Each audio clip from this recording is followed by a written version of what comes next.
통독을 하기 전 우리 신앙에 유익한 글을 함께 좀 나누고 통독을 시작했으면 좋겠는데요. 예배의 요소 두 번째, 우리 성찬, 지난주에 세례에 관한 말씀 함께 나눴죠. 자, 세례와 마찬가지로 성찬 역시 중요한 은혜의 수단입니다. 성찬과 관련한 몇 가지 중요한 사항은 다음과 같습니다.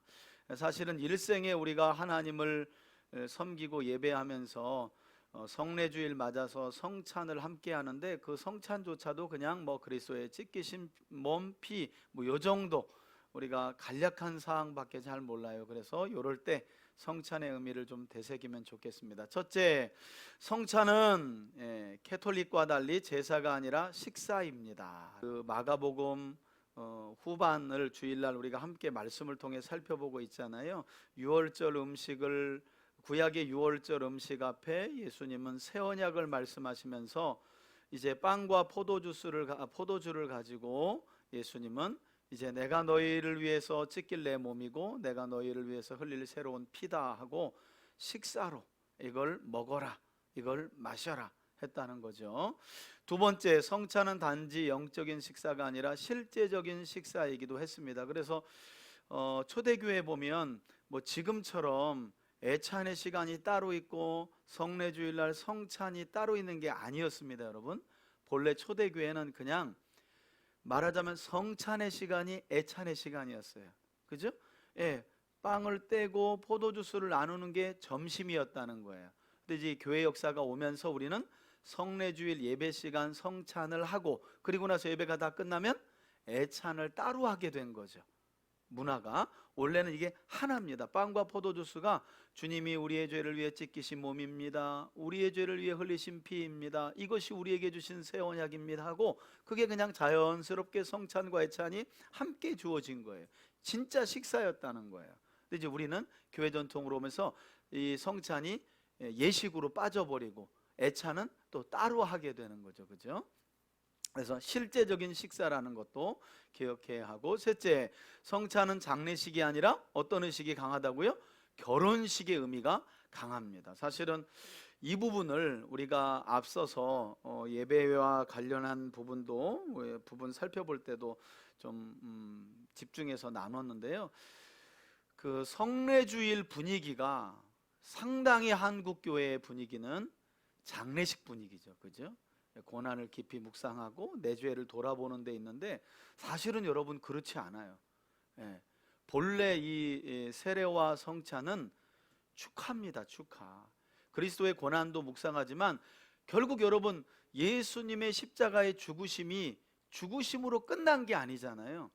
죽으심으로 죄와 사망의 권세를 이기셨고 부활하시는 게 죽으심의 목적이거든요. 그래서 내가 죽음으로 너희의 모든 죄와 사망의 문제를 내가 해결했다. 그 해결한 증거로 보이신 게 뭐예요? 그렇죠, 부활이죠, 부활. 그래서 죽으심 자체로 끝나면 안 된다는 거예요. 부활의 소망을 가지고 성찬은 결혼식의 의미가 더 강하다. 이걸 어떻게 해야 될지 저도 좀 고민이에요. 저도 일생의 성례주일과 성찬을 대할 때 계속 예수님 십자가에 못 박혀 죽는 영상 돌려가면서 그거 계속 돌려가면서 그냥 죽는 걸로 끝났거든요. 사실은 성찬의 의미는 내가 죽어야 할 죽음을 주님이 대신 죽으시고, 그 죽으시면서 주신 그 살과 피를 내가 먹음으로 내가 영생을 가졌고 부활을 가졌고 영원한 하나님 나라를 소망하게 된 게 결말이어야 되는데, 우린 그냥 울다 끝나버리잖아요. 그건 온전한 성찬이라고 볼 수 없는 거죠. 그래서 약간 좀 바꿔야 돼요, 이 분위기를. 우리가 고난도 묵상하지만, 그래서 그 시간 우리의 죄를 돌아보고, 그러나 여러분 고난 묵상한다고 우리가 우리 죄에서 이겨냅니까? 그렇지 않습니다.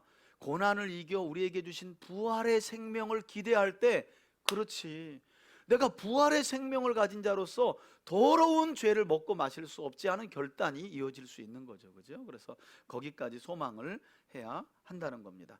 넷째, 성찬식에서 성도들이 대하는 빵과 포도주는 그리스도의 찢기신 몸과 흘리신 피를 상징합니다. 상징합니다. 이게 왜 상징한다는 말을 표현했냐면, 캐톨릭은 우리와 다르게 이 빵과 포도주가 상징설이 아니라 거기는 화채설입니다. 무슨 말이냐면, 사제가 실제로 캐톨릭 성도들에게 성체라 그러죠, 그죠? 요 빵을 떼가지고 줄 때 이렇게 의식 중에 이 빵은 실제 그리스도의 몸이라고 이야기해요. 그리스도의 몸이라고 이야기합니다. 그리고 나누어주는 포도주도 그리스도의 피라고 실제로 이야기해. 실제 포도주가 아니라 피인 거예요. 실제 빵이 아니라 그건 그리스도의 몸인 거예요. 사제들이 의식을 진행할 때 빵은 살이 되고 포도주는 피가 된다고 말합니다. 우리는 아니죠. 어떻게 빵이 살이 돼요? 그죠? 그건 상징하는 거죠. 그죠? 우리의 죄를 위해 찢기신 그리스도의 몸과 흘리신 그리스도의 피를 상징하는 거지. 그죠?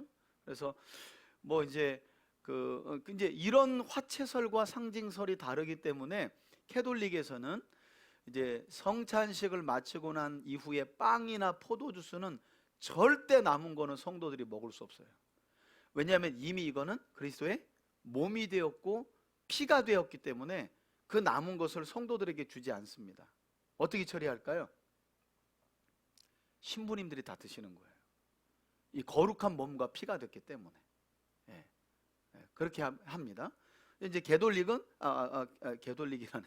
카톨릭은 그렇게 하고 우리 개신교는 상징이기 때문에 끝나면 그것도 이제 저는 이제 어렸을 때 별하별 모습을 다 봤어요. 그래도 의식 끝난 건데 이거 남은 걸 어떡하냐 그래서 땅에다가 묻는 목사님들도 계셨고요. 또 남은 것을 장로님들이나 당회를 불러서 남은 것을 이렇게 함께 다시 한번 기도하고 먹어서 없애는 그런 경우도 있고요.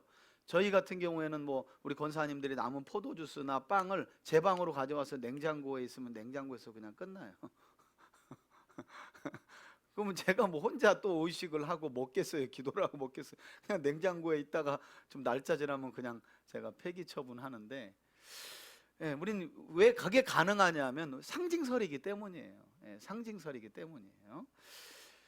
자, 그리고 또 한때는 또 제가 우리 교회에 중직들 불러다가 또 먹어보기도 하고 그랬어요. 나눠서 떡하고 빵하고 나눠주기도 했는데 상징설이기 때문에 저는 이제 가능하다고 보는 거죠. 자, 다섯째, 성찬은 종말의 천국에서 이어질 어린 양의 혼인잔치를 미리 체험하는 예식이다. 현재 한국교회 성찬식은 그리스도의 죽음에만 초점을 두고 엄숙한 가운데 진행된다. 이제 한쪽으로 좀 치우쳤다는 걸 말하는 거죠. 하지만 진정한 성찬은 그리스도의 죽음을 넘어 무엇을요? 부활의 소망이 되시는 주님을 기뻐할 수 있어야 된다. 그래서 성찬은 울다 끝나면 안 되고요. 그렇지, 내 죄 때문에 죽으신 예수님, 그분이 가져다든 이 영생과 부활의 소망, 내가 이걸 다시 한번 주님의 살을 먹고 피를 마시면서 새로운 삶을 한 주간을 또 부활의 소망을 가지고 시작해야지라는 의미가 있다는 거죠. 자, 그리고 세례받은 성도들만이 참여할 수 있는 성찬식은 주님 안에서의 진정한 식사라는 거. 그러므로 교회는 예수님께서 친히 베풀어 주신 이 성찬의 식사에 성도들을 참여시켜 같은 공동체의 일원이라는 사실을 확인시켜야 합니다. 그래서 저도 좀 준비가 되면 분기별마다라도 이렇게, 이제는 우리 교회가 어느 정도 그래도 한 10여 년간 자리가 잡혔기 때문에 이제는 한 분기 정도에 한 번씩은 성찬을 해서, 여러분 성찬은 결국 우리가 식구된 개념이 뭐예요? 식구? 여러분 식구가 뭐예요? 음식을 입으로 먹는 게, 같이 먹는 게 식구예요. 식구. 같이 밥 먹는 게 식구거든요. 그런 개념에서 성찬은 자주 있어야 된다는 주장도 맞는 거예요. 그러니까 한 분기별로, 최소한 분기별로 한 번씩은 우리가 같이 밥을 먹어야 돼. 그리스도의 몸과 피라는 그 새 언약의 음식을 자꾸 먹으면서 우리가 한 몸 된 것을, 한 식구라는 것을 기념해야 하는 거죠. 자, 여기까지 우리가 예배의 요소 두 번째, 세례에 이어서 성찬에 관한 말씀을 함께 좀 나누었습니다. 자, 우리 말씀 듣기 전에 한번 읽겠습니다. 시작. 성경에 의해 변화받지 못한 사람은 오직 성경을 읽지 않은 사람 뿐이다. 우리는 지금 열왕기 상하, 열왕기서를 살펴보고 있고요. 열왕기서의 큰 흐름은 통일왕국으로 시작된 이스라엘이 하나님의 언약에 충실하지 않음으로 나라가 나뉘어지게 되었고, 우리는 지금 그 가운데 북이스라엘, 언약에 충실하지 못했던 그래서 언약의 저주로 인해 고통당했던 북이스라엘의 역사, 그리고 그 가운데 보내진 엘리야와 엘리사의 사역을 함께 살펴보고 있습니다. 그 중에 우리는 지금 여기 보시면 이제 오므리 왕조의 몰락과 예후 왕조의 등극에 관한 말씀을 함께 살펴보고 있고요. 이미 하나님께서 엘리야를 통해서 또 엘리사를 통해서 오므리 왕조 아합, 그죠? 그리고 그의 아들 아하시야는 다락난관에서 떨어져서 병들어 죽게 되었고, 그의 동생인 여호람이 왕이 되었을 때에 보내진 엘리사 선지자 때 이야기를 함께 좀 살펴보고 있는 겁니다. 그 가운데 지금은 이제 이 하나님께서 때가 되매 아합의 군대 장관이었던 예후라는 사람을 새로운 왕으로 세우되, 왕으로 세우려면 어떤 일이 있어야 돼요? 아합 집안을 끝내야 되는 거죠. 그래서 예후라는 아합의 군대 장관이 예후의 아들인 여호람 때 반역을 일으켜 가지고 아합 집안, 오므리 집안을 하나님의 말씀대로 싹 쓸어버리는 내용을 이제 우리가 함께 살펴보고 있는 겁니다. 자, 10장입니다. 우리 오늘 10장의 말씀을 좀 펴보시면 좋겠고요. 자, 10장의 말씀부터 함께 천천히 살펴보도록 하겠습니다. 10장. 아합의 아들 70명이 사마리아에 있는지라 예후가 편지들을 써서 사마리아에 보내서 이스라엘 귀족들 곧 장로들과 아합의 여러 아들을 교육하는 자들에게 전하니 일렀으되, 너희 주의 아들들이 너희와 함께 있고 또 병거와 말과 견고한 성과 무기가 너희에게 있으니 이 편지가 너희에게 이르거든. 너희 주 아들들 중에서 가장 어질고 정직한 자를 택하여 그의 아버지의 왕좌에 두고 너희 주의 집을 위하여 싸우라 하였더라. 그들이 심히 두려워하여 이르되, 두 왕이 그를 당하지 못하였거든 우리가 어찌 당하리요 하고, 그 왕궁을 책임지는 자와 그 성읍을 책임지는 자와 장로들과 왕자를 교육하는 자들이 예후에게 말을 전하여 이르되, 우리는 당신의 종이라 당신이 말하는 모든 것을 우리가 행하고 어떤 사람이든지 왕으로 세우지 아니하리니 당신이 보기에 좋은 대로 행하라 한지라. 무슨 말이냐면 지금 예후라는 군대 장관이 반역을 일으켜 가지고 아합의 아들 여호람, 이 아합의 아들들이 남았는데 지금 이 반역을 일으키면서 그 10장 1절에 보면 아합의 아들 70명이 사마리아에 있는데, 이제 그 아합 왕과 함께 권세 있는 자들, 그들에게 이제 편지를 쓴 거예요. 내가 반역을 해서 아합 집안을 이제 끝낼 건데 아합 집안 편에 서서, 왜 아합의 아들 70명이 아직 남아 있으니까 너희들 나하고 싸우려면 70명의 아들들 중에 나하고 맞대결할 한 왕을 세워가지고 덤벼. 여호람이 이제 죽었으니까 덤벼. 아직도 여호람이 죽고 나서 이제 70명의 아들이 남은 거거든요. 그러니까 빨리 왕 하나 세워가지고 덤벼. 덤비든지 아니면 항복하든지. 그랬더니 이 사람들이 여호람 죽었죠. 여호람의 어머니 이세벨이 죽었죠. 그러니까 이거 반역이, 예후의 반역이 이거 거의 성공으로 가는 거 아니야? 그리고 겁을 먹죠. 그리고 반역을 하지 않는 내용입니다. 그래서 당신 보기에 좋은 대로 해라. 우리는 아합 집안 편에 설 마음이 없다. 그렇게 말하는 겁니다. 그랬더니 6절에 예후가 다시 그들에게 편지를 붙이니 일렀으되, 만일 너희가 내 편이 되어 내 말을 너희가 들으려거든 너희 주의 아들 된 사람들의 머리를 가지고. 너희 주라는 말은 아합의 아들들의 말을 말하죠. 아까 아합의 아들들이 몇 명 남았대요? 70명. 그거 다 모가지 배 갖고 가져오라는 거예요. 내일 이맘때에 이스라엘에 이르러 내게 나아오라 하였더라. 왕자 70명이 그 성읍의 귀족들 곧 그들을 양육하는 자들과 함께 있는 중에 편지가 그들에게 이르매, 그들이 왕자 70명을 붙잡아 죽이고 그들의 머리를 광주리에 담아 이스라엘 예후에게로 보내니라. 야, 여러분, 이게 진짜 권력이라는 게 참 무상한 겁니다. 이게, 그죠? 야, 이 70명의 아들들이 아합과 이세벨의 통치 아래서 얼마나 호의호식한 아들들이겠어요. 역대 왕 중에 가장 악했더라고 하는 아합, 그 악을 배후에서 조정했던 이세벨의 자식들인데, 물론 이제 여러 아내들에게서는 아들들일 거예요. 이세벨이 무슨 다산의 저기도 아니고 70명을 낳겠어요. 여러분, 불가능하고. 근데 생각해 보면 그 극악무도한 아버지와 본처와 그 새엄마들에게서 무슨 경건하고 거룩한 자식들이 낳겠냐는 거예요. 여러분, 이런 거 보면 그냥 이유 없이 70명이 무슨 죄가 있길래 그렇게 생각하시면 안 돼요. 성경은 중요한 것만 이야기하기 때문에 이 중에서 누군가 의로운 사람이 있었다면 하나님이 살려주셨을 거라는 거예요. 근데 이 70명의 아들도 하나님이 보기에 다 악한 거예요. 그래서 예후의 반역을 통해서 그냥 한꺼번에 다 죽여버리시는 거죠.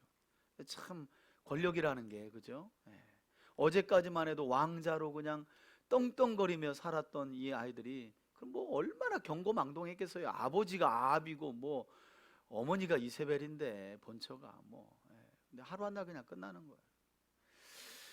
여러분 다니엘 기억하시죠? 포로로 끌려갔는데 바벨론 때 포로로 끌려간 거잖아요. 근데 바벨론 왕 때의 총리가 되고 그 바벨론이 메데 페르시아에 망했는데 또 페르시아 왕 고레스 때에 또 총리가 되고 그 참 이게 하나님 곁에 있는 사람들은 나라가 막 제국으로 바뀌는데도 건재하고 한때 세상을 호령 자기 마음대로 자기가 하나님인 것처럼 호령한 왕들은 죽어요. 에스겔서에 보니까 또 어디가 있냐면 지옥 가서 또 다 만나. 아따 성님 여기 웬일이오 이러면서 이 세상을 한때 호령했던 왕들이 지옥에서 만나가지고 막 제외해요. 어느 편에 서는 삶을 사는 것이 중요한가? 그때마다 그죠? 중요한 것 같아요. 7절 편지가 두 번째죠. 사자가 와서 예후에게 전하여 이르되 그 무리가 왕자들의 머리를 가지고 왔나이다. 8절입니다. 8절. 이르되 두 무더기로 쌓아 야, 70개의 머리를 가져와 가지고 예후 앞에다가 쏟아놨는데 무더기가 두 무더기라는 거예요. 내일 아침까지 문어기에 두라 하고 이튿날 아침에 아마도 예후가 요 왕자들 머리 여기다가 일부러 제가 볼 때는 왕궁 앞에다 사마리아 왕궁 앞에다 쌓아놓은 거예요. 백성들 봐라. 지금 반역이 어떻게 이루어지고 있는지. 예후가 나한테 반역하면 아합의 아들 머리 70개 보이지? 니들 이 짱 나는 거야. 이걸 아마 경고하기 위해서 무더기를 쌓아놓게 한 것 같아요. 그리고 이튿날 그가 나가서서 뭇 백성에게 이르되 너희는 의롭도다. 나는 내 주를 배반하여 죽였거니와 이 여러 사람을 죽인 자는 누구냐? 그런즉 이제 너희는 알라. 곧 여호와께서 아합의 집에 대하여 하신 말씀은 하나도 땅에 떨어지지 아니하리라. 여호와께서 그의 종 엘리야를 통하여 하신 말씀을 이제 이루셨도다 하니라. 예후가 이거 내가 죽인 거 아니다. 하나님이 아합의 집을 향해 저주하신 말씀이 나를 통해 이루어진 거라는 거 꼭 기억해라. 예후가 이렇게 한 거예요. 그러니까 여러분 예후가 오므리 왕조 아합의 집안을 대항하여 반역할 때 이렇게 시작이 좋았어요. 시작이 여호와의 말씀대로. 왜 그래요? 이 아합이 이스라엘 평원에서 나봇의 포도원 여러분 기억하시잖아요. 그 포도밭 뺏으려고 거짓 증인 사가지고 제가 볼 때는 나봇과 그의 아들들까지 함께 죽인 것으로 보여요. 그냥. 근데 그걸 하나님이 아시고 엘리야를 보내가지고 내가 아합의 집안을 반드시 내가 멸하겠다고 말씀하신 그 말씀을 이루었다는 거예요. 그러면서 11절 예후가 아합의 집에 속한 이스라엘에 남아있는 자를 다 죽이고 또 그의 귀족들과 신뢰받는 자들과 제사장들을 죽이되 그에게 속한 자를 하나도 생존자를 남기지 아니하였더라. 여기서 제사장은 아합 집안이 의지했던 바알 제사장들이에요. 악한 거짓 사악한 제사장들을 죽인 거예요. 그리고 나서 12절에 예후가 일어나서 사마리아로 가더니 도중에 목자가 양털 깎는 집에 이르러 예후가 유다의 왕 아하시아의 형제들을 만나 묻되 너희는 누구냐 하니 대답하되 우리는 아하시아의 형제라. 이제 왕자들과 여기도 귀족이죠. 이때 이제 예후가 반역을 하고 모조리 죽이는 중에 이제 사마리아에서 여기 유다 왕 아하시아의 형제들을 만난 거예요. 해후의 아들들에게 문안하러 내려가노라 하는지라. 이르되 사로잡으라 하매 곧 사로잡아 목자가 양털 깎는 집 웅덩이 곁에서 죽이니 42명이 하나도 남지 아니하였더라. 여러분 이렇게 해가지고 이게 참 신비한 일인데요. 지금 어떤 일이냐면 하나님이요. 여러분 이 대목이 열왕기서를 읽으시면서 여러분들이 어려워. 이 전체를 이해하기가. 근데 내용을 보면 너무 심플한 거예요. 왜냐하면 아합과 이세벨을 통해서 북이스라엘은 바알에게 넘어갔어요. 근데 이 결정적으로 하나님께서 아합과 이세벨을 죽이기로 작정하신 게 이스라엘 평원에 있는 나봇의 포도원을 뺏는 그것이 결정적이었던 거죠. 그래서 하나님이 아합과 이세벨의 집안을 멸하기로 작정하셨는데 어떻게 하시냐면 그들의 몸에서 난 자식들을 싹 다 청소해버려요. 어떻게 했냐면 지금 보세요. 아합과 이세벨의 아들 아하시아는 다락난간에서 떨어져서 죽었죠. 그의 형제 여호람은 예후의 반역으로 죽은 거예요. 그리고 아합의 남은 아들 70명은 방금 전에 어떻게 됐어요? 다 귀족들이 야 나는 우리 너 편 못한다. 우리 예후 편에 서겠다고 다 목을 베어가지고 가져왔잖아요. 근데 이때 여러분 아합과 이세벨에게는 딸이 있었어요. 그게 누구냐면 아달랴예요. 아달랴. 이 아달랴가 아합과 이세벨 때 이 유다의 왕이 여호사밧이었는데 여호사밧이 선한 왕인데 아합과 이세벨과 평화조약을 맺으면서 그들의 딸인 이 아달랴를 자기 아들 여호람의 아내로 데려가요. 며느리로. 그래서 유다에도 여호람과 아달랴가 결혼해서 아하시아를 낳는데, 이 아하시아가 북쪽에 왔다가 지난주에 죽었거든요. 죽었어요. 그래서 하나님이요, 그냥 단번에 이 아합과 이세벨로부터 시작된 이 모든 죄악의 뿌리들을요, 단번에 다 죽여버리시는 거예요. 단번에 끝내시는 거예요. 여러분, 이런 내용을 보면 우리가 가끔 아이고 하나님, 도대체 어느 때까지입니까? 시편에 나오는 다윗의 고백처럼 어떻게 저런 악한 인간이 저렇게 잘 살 수 있고 하는 일마다 형통할 수 있습니까? 반면에 저는 뭡니까? 여러분, 사실은 평생을 두고 신앙생활을 하면서 우리가 탄식할 수밖에 없는 이유가 그런 거잖아요. 나는 그래도 주일 되면 교회 나가서 하나님 예배하는데, 그리고 어떤 일이 있을 때 항상 그래도 하나님을 염두하고 그래도 많이 취할 것 듣게 취하려고 애쓰는데, 그런 거 전혀 개의치 않고 지 맘대로 살아가며 죄악을 저지르는 자는 어찌 저렇게 형통합니까? 근데 여러분, 절대 형통할 수 없다는 거예요. 하나님이요, 우리 에스겔서에 보면 이제 유다를 향해 하나님이 마강된 칼을 간다고 하시는데, 여러분, 하나님이 참 자비로우셔서 그렇지, 우리 베드로서에 나와 있는 것처럼 어떤 이들이 말하는 것처럼 그리스도의 재림이 더디거나 늦은 이유는 하나님이 한 영혼이라도 돌아올 기회를 주시는 것이지, 하나님이 이제 이 심판의 칼을 이렇게 휘두르기 시작하면, 여러분, 구약의 선지서나 요한계시록을 보면 하나님이 이제 진노의 포도주 틀을 밟기 시작하면 그 틀에서 심판받는 사람들의 피가 그냥 온 세계를 향해, 이 땅을 향해서 줄줄줄 흘러간다고 말해요. 그러니까 하나님의 심판이 시작되면 그렇게 무서운 거예요. 사실 저는 이 예후를 통한 오므리 왕조의 심판을 여기 대할 때마다 하나님의 심판이 무서워요. 왜냐하면 그 전까지는 악을 행하였더라 그런데도 또 계속 건재해요. 그리고 막 일방적으로 또 도와줘요. 아람과의 전쟁에서는 막 하나님이 선지자를 보내가지고 막 아합을 도와주시거든요. 그러니까 이 악인이라는 게 뭐 이렇게 또 되네, 이런 생각을 자꾸 갖는 거예요. 그래도 어떻게 사라지네, 나라가 꾸려지네, 그래서 하나님 뜻을 벗어나는 것과 내가 살아가는 것과는 별 상관이 없구나, 이렇게 착각하는 거예요. 하나님의 자비가 더해진다는 생각을 전혀 알지 못하는 거예요. 그런데 때가 돼서 예후를 통해서 하나님이 심판의 칼을 딱 뽑으니까 그냥 하나님이요, 우리 선지서에서 그런 내용이 있잖아요. 등불을 들고 하나님이 악인을 발색하신다는 내용이 나와요. 여호와께서 어두움 가운데 등불을 들어 악인을 발색하신다는 거예요. 하나님의 심판이 시작되면 그럼 뭐 살아남을 사람이 어디 있겠어요? 여기서도 없는 거죠. 이런 게 예표인 거죠, 예표. 여러분, 누구 좀 뭐 누구 때문에 힘들고 어려우면 좀 인내하세요. 재판장인 그분이요, 다 세고 계시고 보고 계시고 기록하고 계시고, 때가 되면 등불을 들고 찾아서 악인을 반드시 심판하신다는 거예요. 이렇게. 자, 15절입니다. 아합 집에 남은 자들이 또 살해되는 내용까지 나와요. 지금 여러분, 북쪽 청소하죠. 남쪽에 있는 아달랴, 아합과 이세벨의 딸인 아달랴에게서 태어난 악한 자식들까지 하나님이 싹 다 제거하고 계시는 거예요. 남북을 한꺼번에 청소하시는 거예요. 반역은 북쪽에서 일어났는데 남유다 왕족까지 악의 뿌리들을 하나님이 싹 다 정리하고 계시다는 거예요. 자, 15절입니다. 예후가 거기에서 떠나가다가 자기를 맞이하러 오는 레갑의 아들 여호나답을 만난지라. 그의 안부를 묻고 우리가 이름을 기억해야 될 사람이죠, 그죠? 나중에 예레미야 35장에 가서 볼 사람인데, 여호나답 또는 요나답이라고 불러요. 이 사람을 만납니다. 여호나답은 예후가 반역을 일으킬 당시에 민중에게 상당히 존경받는 사람이에요.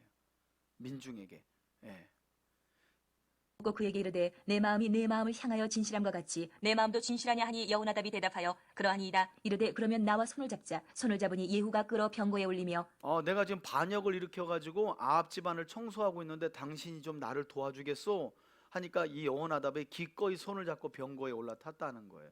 여러분, 이제 이때로부터 한 250년 뒤에 예레미야서를 보게 되면 하나님께서 예레미야에게, 이제 예레미야는 북이스라엘이 이미 망한 뒤에 한 100여 년 뒤에 유다의 멸망을 앞두고 보낸 선지자인데, 하나님께서 한숨을 쉬시면서 예레미야를 성전으로 불러요. 그리고 뭐라고 그러냐면, 야, 레갑의 후손 곧 여호나답의 후손이 지금 전쟁 때문에, 바벨론이 공격 때문에 성 안에 들어와 있는데 그 몇몇 사람들 불러다가 네가 포도주를 한번 따라줘 봐라 그렇게 말한단 말이에요. 그래서 예레미야가 영문도 모르고 바벨론의 공격 때문에 원래는 유목민처럼 이렇게 떠돌이처럼 살아가고 있던 요나답의 여호나답의 자식들을 후손들을 성전 한곁으로 불러가지고 하나님의 명령대로 포도주를 따라줘 봐요. 술을.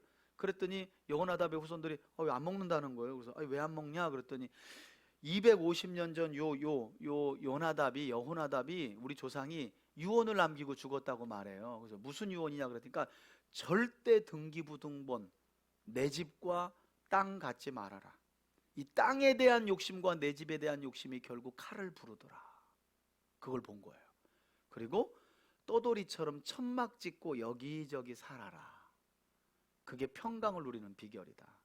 그리고 절대 술에 취하지 말아라. 이렇게. 그리고 농사 짓지 말라는 거야. 여기저기 유목민처럼 떠돌아다니라는 거예요. 그래서 이 사람들은 이 여호나답의 유훈을 따라서 250년 동안 내 집과 내 땅과 이 포도주, 이 독주 안 마셔가면서요 실제 유목민처럼 살아가는데 바벨론이 공격하니까 어쩔 수 없이 예루살렘 성전 안에 들어와 있다가 예레미야가 부르니까 와봤는데 포도주 따르면서 한 말이에요. 그때 하나님 뭐라 그러냐면 예레미야에게 봤지 예레미야야, 야 내 말은 모세에게 준 이후로 1000년 동안 한 번도 지켜진 일이 없는데 저 레갑의 후손 여호나답의 자식들 봤지? 선조가 죽으면서 한 유언을 250년 동안 저렇게 지키고 있단다. 그러면서 하나님이 신세한탄을 했던, 하나님 자신과 사람을 비교해가며 신세한탄했던 인물이 바로 이 여호나답이에요. 여호나답. 그러면서 하나님께서 좀 충격적인 말씀을 하세요. 앞으로 여호나답의 후손인 레갑의 후손들은 내 앞에서 영원히 끊어지지 아니하리라. 충격적이죠. 여러분 이 사람들이 무슨 종교적으로 막 새벽기도 다니면서 막 11조 바치고 막 엄청나게 종교적으로 열심히 해가면서 그게 아니라니까요. 그냥 성 밖에 살면서 욕심 안 부리고 자기 조상 여호나답의 유언을 따라가지고 그냥 술 흥청망청 살지 않고 내 집 가지려고 누구 압제하거나 사기치지 않고 땅 더 얻으려고 재산 축적해가지고 평원을 가지려고 이렇게 압제하고 사기치지 않고 그냥 텐트 쳐가면서 여기저기 유목생활하면서 다닌 거예요. 근데 하나님이 그들에 대한 결과가 뭐예요? 내 앞에서 영원히 끊어지지 아니하리라. 이걸 두고 해석이 막 그냥 제가 볼 때는 그 영원히는 그럼 그냥 하나님의 구원을 그냥 영원히 허락하신 거냐, 그게 아니라 그건 관용적인 표현으로 봐야죠. 그만큼 하나님이 그들의 신실함을 높이 산 거예요. 저는 진짜 나중에 예레미야 가서 여러분 그 여호나답의 후손들은 진짜 우리가 눈여겨봐야 될 사람들이에요. 아주 정말 귀감이 되고. 자, 좀 더 볼게요. 자, 16절입니다. 이르되 나와 함께 가서 여호와를 위한 나의 열심을 보라고 이에 자기 병거에 태우고 이때까지만 해도 예후가 아주 좋았어요. 사마리아에 이르러 거기에 남아있는 바 아합에게 속한 자들을 죽여 진멸하였으니 여호와께서 엘리야에게 이르신 말씀과 같이 되었더라. 여기까지는 계속 여호와의 말씀대로 예후가 뭇 백성을 모으고 그들에게 이르되 아합은 바알을 조금 섬겼으나 예후는 많이 섬기리라. 여러분 이거 거짓말입니다. 지금 예후가. 왜냐하면 지금 바알과 이세벨 때에 북이스라엘은 그냥 바알 선지자들과 아세라 선지자들로 가득 찼어요. 왜냐하면 왕과 왕비가 바알과 아세라 신을 섬겼기 때문에, 하나님이 아니라. 근데 예후가 바알과 아세라 선지자들을 다 죽이려고 어떻게 하냐면 이 조서를 보냅니다. 나라에다가 뭐냐면 아합은 이 바알과 아세라 선지자들에게 사례비를 100만 원밖에 안 줬는데 나는 500만 원씩 줄 거야. 나는 더 열심히 바알과 아세라 신을 섬길 거야 하고 딱 이 방을 내려요. 왜냐하면 그 사람들 다 모집하려고 지금 술수를 쓴 거예요.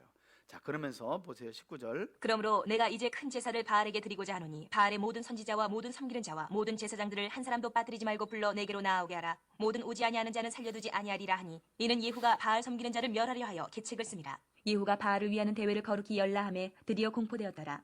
예후가 온 이스라엘의 사람을 두루 보냈더니 바알을 섬기는 모든 사람이 하나도 빠진 자가 없이 다 이르렀고 무리가 바알의 신당에 들어가매 바알의 신당 이쪽부터 저쪽까지 가득하였더라. 예후가 예복 맡은 자에게 이르되 예복을 내다가 바알을 섬기는 모든 자에게 주라 하매 그들에게로 예복을 가져온지라.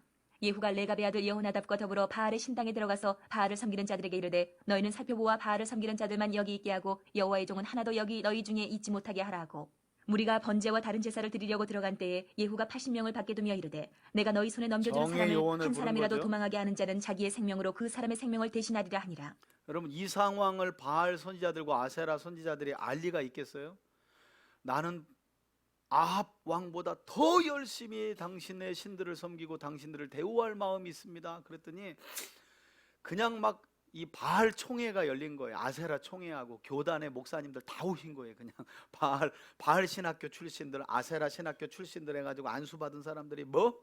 야, 예후가 왕이 됐더니 사렙이 더 많이고 우리를 더 끔찍이 여긴다고. 아, 그럼 내가 요번 총회에 가야지. 총회에 오신 분들 다 단체복으로 단체 티셔츠를 하나씩 주니까 막 그냥 단체복 입으면서 그게 표시인지도 모르고 그 단체 티 입은 놈들 다 죽여야 된다고 나중에 80명을 세웠다는 거 아니에요. 근데 그 총회 들어갈 때 이 사람들은 모른 거예요. 왜냐하면 더 극진하게 당신들을 섬길 마음이 있습니다. 그러니까 이거 뭐 제가 볼 때는 이때 신학교 안 온 사람도 이거 욕심 때문에 왔을 수 있어요.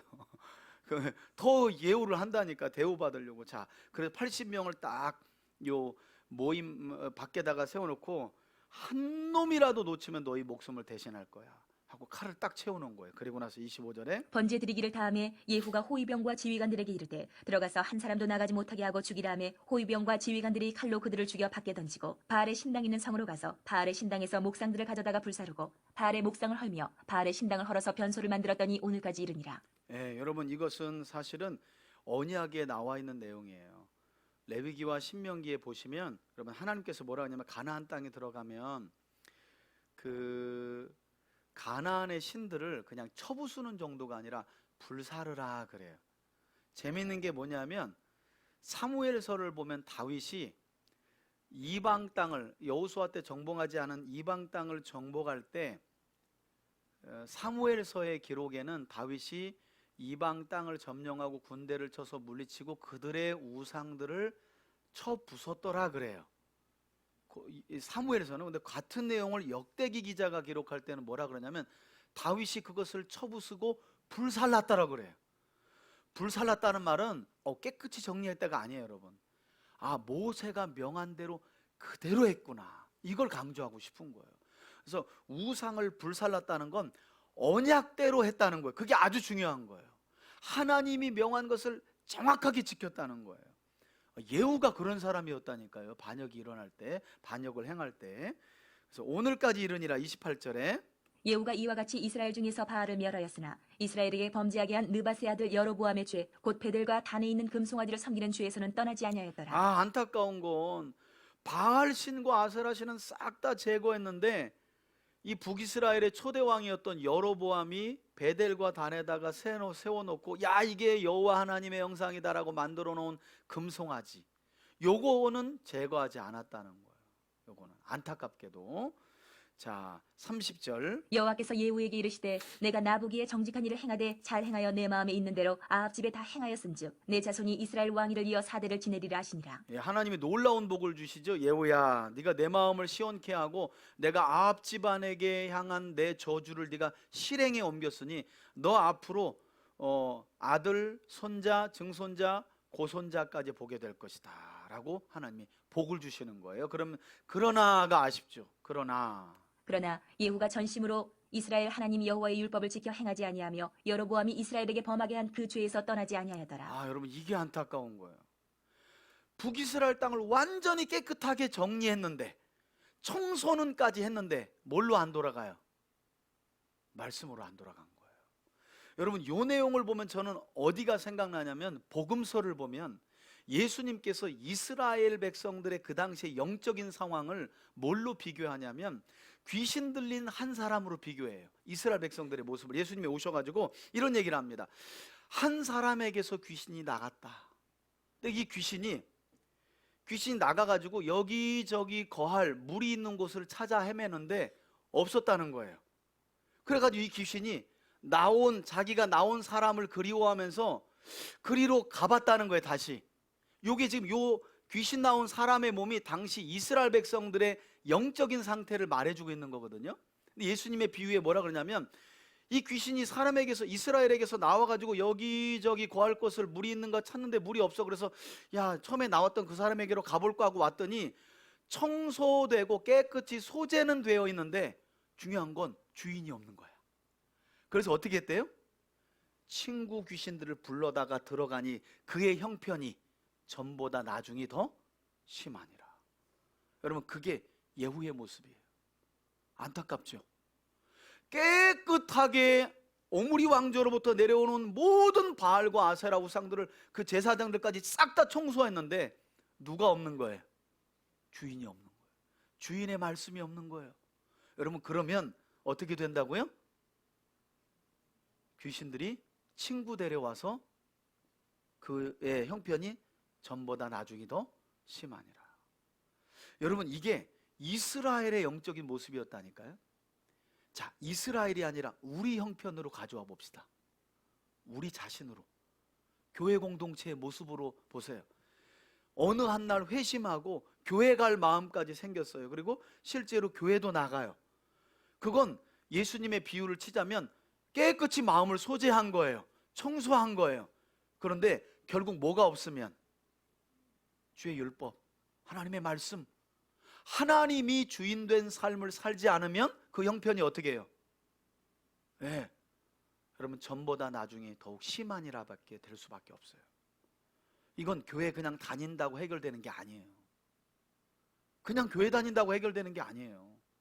하나님과 하나님의 말씀으로 채워지지 않으면 깨끗한 집에 귀신들만 더 불러서 그 형편이 전보다 나중이 더 심한 지경을 만들 수밖에 없어요. 여러분, 가만히 생각해 보세요. 제가 좀 극단적인 비유를 들지만 오늘날 교회 생활하시는 분들의 모습을 보시라는 거예요. 깨끗이 소재는 되어 있어요. 왜? 일단 하나님을 믿는다고 하고 교회를 나오기 시작하면서는 깨끗이 소재된 거예요. 소재되면서 귀신들이 나가죠. 악한 생각들도 나가죠. 그런데 뭘로 채우지 않으면? 맞아요, 하나님의 말씀, 예후처럼 여호와의 율법으로 돌아가지 아니하였다. 여러분, 그 이후에 어떤 일이 생기냐면 그 남은 내용을 보면 그때부터요, 땅을 다 잃어버리기 시작합니다. 전쟁에서 땅을 빼앗겨요.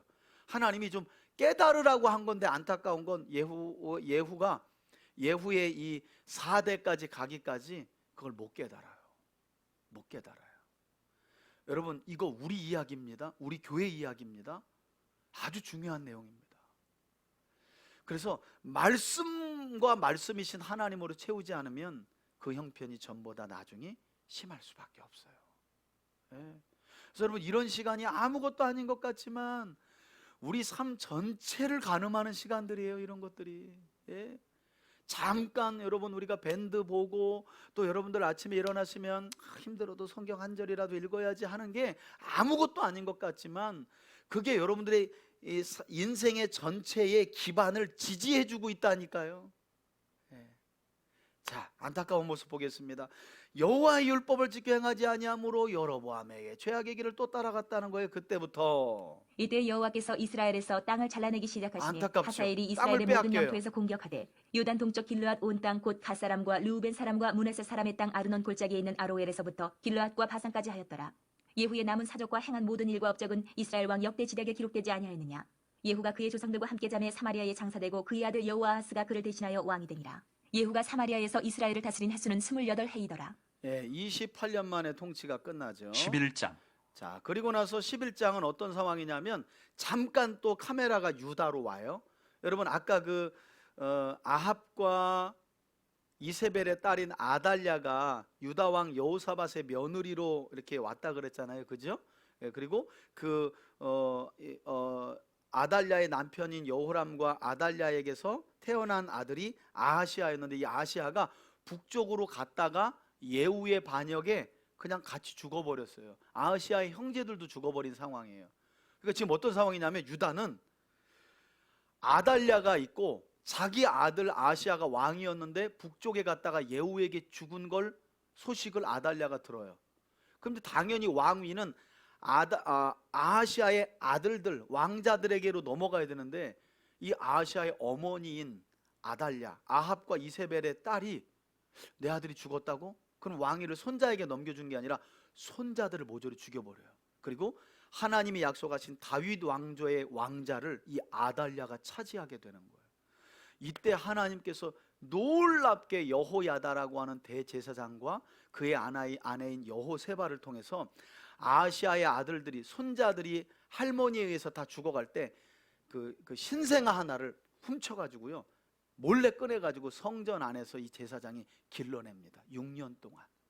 이때 사실은 하나님이 다윗에게 약속하신 언약이 끝날 뻔한 거예요.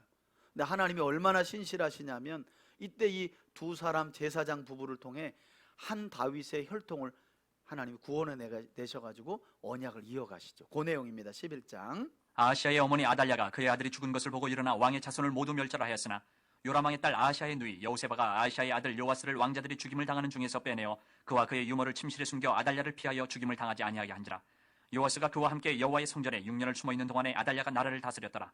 7째 해에 여호야다가 사람을 보내 가릿 사람의 백부장들과 호위병의 백부장들을 불러 데리고 여호와의 성전으로 들어가서 그들과 언약을 맺고 그들에게 여호와의 성전에서 맹세하게 한 후에 왕자를 그들에게 보이고. 네, 이제 사실 아하시아의 아들이 살아있다. 아달랴의 시퍼런 칼날이 그 아들들을 죽일 때 나 대제사장 여호야다와 내 아내 여호세바는 그 아시아의 누이거든요. 그러니까 숨겨둔 요아스의 고모예요. 고모. 대제사장이 고모와 고모부예요. 살려뒀다. 그러니까 깜짝 놀랐겠죠, 사람들이. 야, 이거 하나님의 언약이 다윗의 혈통을 따라 유다 왕조를 차지할 건데 지금 아달랴가 누구냐? 북이스라엘에서 온 여자 아니냐? 이거 하나님의 언약을 벗어난 거다. 빨리 이 아이를 왕좌에 올려야 된다. 그러려면 어떻게 해야 돼요? 아달랴를 제거해야 되죠. 그래서 대제사장 여호야다가 반역을 지금 이 사람들과 함께 지도자들과 반역을 계획하는 거예요. 아달랴 제거해야 된다. 하나님의 언약대로 요아스를 왕좌에 올려야 된다. 6년 동안 딱 키운 다음에 이제 커밍아웃 시키는 거죠. 그랬더니 5절에 명령하여 이르되 너희가 행할 것이 이러하니 안식일에 들어온 너희 중 3분의 1은 왕궁을 주의하여 지키고 3분의 1은 수르문에 군대를 있고 3분의 1은 조직하죠. 호위대 뒤에 있는 분에 있어서 이와 같이 왕궁을 주의하여 지키고 반역을 위해서. 안식일에 나가는 너희 중 2대는 여호와의 성전을 주의하여 지켜 왕을 호위하되 너희는 각각 손에 무기를 잡고 왕을 호위하며 너희 대열을 침범하는 모든 자는 죽이고 왕이 출입할 때에 시해할지니라 하니 백부장들이 이에 제사장 여호야다의 모든 명령대로 행하여 각기 관할하는 바 안식일에 들어오는 자와 안식일에 나가는 자를 거느리고 제사장 여호야다에게 나오매 제사장이 여호와의 성전에 있는 다윗 왕의 창과 방패를 백부장들에게 주니 호위병이 각각 손에 무기를 잡고 왕을 호위하되 성전 오른쪽에서부터 왼쪽까지 제단과 성전 곁에 서고 여호야다가 왕자를 인도하여 내어 왕관을 씌우며 율법책을 주고 기름을 부어 왕으로 삼음에 무리가 박수하며 왕의 만세를 부르니라. 예, 요 7살짜리를 딱 놓고 왕관을 여호야다 제사장이 딱 씌워주고 한 손에는 성경책을 딱 들려준 거예요. 여러분 얼마나 감동적이에요. 대제사장 여호야다가 요 7살짜리 꼬마 요아스에게 유다의 왕은 너다. 다윗의 혈통을 따라 이건 하나님의 언약이다 하고 성경책을 딱 들려준 거예요. 이 소식을 누가 들어요? 할머니인 아달랴가 듣습니다. 아달랴가 호위병과 백성의 소리를 듣고 여호와의 성전에 들어가 백성에게 이르러 보매 왕이 규례대로 단위에 섰고 장관들과 나팔수가 왕의 곁에 모셔섰으며 온 백성이 즐거워하여 나팔을 부는지라. 아달랴가 옷을 찢으며 외치되 반역이로다 반역이로다 하매 제사장 여호야다가 군대를 거느린 백부장들에게 명령하여 이르되 그를 대열 밖으로 몰아내라. 그를 따르는 자는 모두 칼로 죽이라 하니 제사장의 이 말은 여호와의 성전에서는 그를 죽이지 말라 함이라. 이에 그의 길을 열어주매 그가 왕궁의 말이 다니는 길로 가다가 거기서 죽임을 당하였더라. 요세푸스의 역사책에 보면 아달랴는 기드론 골짜기에서 죽었다고 기록이 되어 있습니다. 여호야다가 왕과 백성에게 여호와와 언약을 맺어 여호와의 백성이 되게 하고 왕과 백성 사이에도 언약을 세우게 하매. 여러분 성경을 읽다 보면 이런 내용이 최고 중요한 내용이에요. 이런 내용이 나중에 보면 그 유다의 마지막 선한 왕 요시야 왕도 백성들과 함께 언약을 새롭게 하매, 이런 내용이 나오면 성경에서는 아주 중요한 내용이에요. 뭐냐면 말씀의 도로 돌아왔다는 거예요. 하나님께로 돌아왔다는 포인트가 언약을 맺음에, 언약으로 돌아오매. 온 백성이 바알의 신당으로 가서 그 신당을 허물고 그 제단들과 우상들을 철저히 깨뜨리고 그 제단 앞에서 바알의 제사장 맏단을 죽이니라. 제사장이 관리들을 세워 여호와의 성전을 수직하게 하고 또 백부장들과 가릿 사람과 호위병과 온 백성을 거느리고 왕을 인도하여 여호와의 성전에서 내려와 호위병의 문길을 통하여 왕궁에 이르매 그가 왕의 왕좌에 앉으니 온 백성이 즐거워하고 온 성이 평온하더라. 아달랴를 무리가 왕궁에서 칼로 죽였더라. 요아스가 왕이 될 때의 나이가 7세였더라. 예, 그러니까 하나님의 언약으로 보세요, 여러분. 하나님의 언약대로 요아스를 왕위에 올리고 또 요아스와 함께 그의 고모부인 대제사장 여호야다는 백성들을 설득해서 어디로 돌아왔다고요? 언약으로, 말씀으로 돌아오니까 어떤 복이 임해요? 20절에 온 백성에게 뭐가 임하고? 즐거움이, 할렐루야, 즐거움이 임하고 백성들이, 온 성이 뭐 하고요? 평안. 여러분, 우리가 원하는 거 이거 아니에요? 그죠? 정말 내 인생에 늘 즐겁기를 바라고, 그죠? 예, 하는 일마다 기쁘길 바라고, 또 하는 일마다 형통해서 평안하길 바라는 게 우리 일생의 기도 제목이잖아요. 원리가 중요하다는 거예요. 우리가 어디로 돌아갈 때? 말씀으로, 하나님의 언약으로 돌아갈 때 하는 일마다 하나님의 백성들에게 즐거움을 주시고 평안을 주시는 거예요. 형통함을 주신다는 거예요. 자, 이렇게 해서 7살의 왕이 된 요아스의 행적이 12장에 나와요. 12장의 연속으로 기록되죠. 12장. 예후의 제7년에 요아스가 왕이 되어 예루살렘에서 40년간 통치하니라. 네, 꽤 길게 여호야다라고 하는 고모부 제사장의 가르침 하에 7살의 왕이 된 요아스는 40년 동안 통치하게 됩니다. 그의 어머니의 이름은 시비아라 부엘세바 사람이더라. 요아스는 제사장 여호야다가 그를 교훈하는 모든 날 동안에는 여호와 보시기에 정직히 행하였으되 다만 산당들을 제거하지 아니하였으므로 백성이 여전히 산당에서 제사하며 분향하였더라. 예, 항상 산당이 발목을 잡죠. 그죠? 항상. 예, 왜냐하면 신명기 12장에 중앙성소법이 있거든요. 하나님께서 모세에게 가나안 땅 정복 전에 약속의 땅에 들어가면 여기저기 제단 쌓지 마. 한 곳에, 하나님이 택하신 그곳에서만 성전을 짓고 하나님을 제사하라 그랬거든요.